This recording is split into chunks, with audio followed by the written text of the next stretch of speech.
Le complexe du Pain Galant. Habituellement, ce sont des artistes de renommée nationale qui se produisent ici. Aujourd'hui, ce sont les étudiants qui ont investi la place. Décoration, exposition de sculptures, cours de paréo, promotion de la destination. Du bar à la caisse, la plupart des étudiants se sont impliqués dans cet événement d'envergure. Un tel événement permet justement de fédérer l'ensemble des membres autour d'un projet commun. Donc si les gens ne veulent pas danser ou ne se sentent pas à l'aise pour faire de la musique ou danser, ils peuvent apporter tout leur soutien pour ce genre de choses. Et bien entendu, pour des projets d'ampleur comme ça, c'est vraiment bien appréciable. Après 6 mois de préparatifs, les 30 artistes s'apprêtent à entrer en scène pour un show haut en couleurs. Plus de 150 costumes ont été confectionnés par les mamas bordelaises.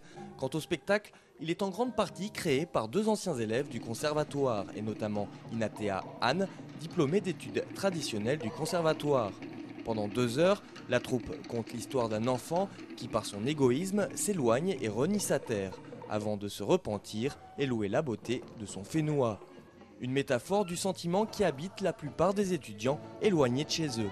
Notre terre, on l'aime, que notre culture, c'est la plus belle de toutes. Et aussi que nous devons nous en sentir fiers finalement.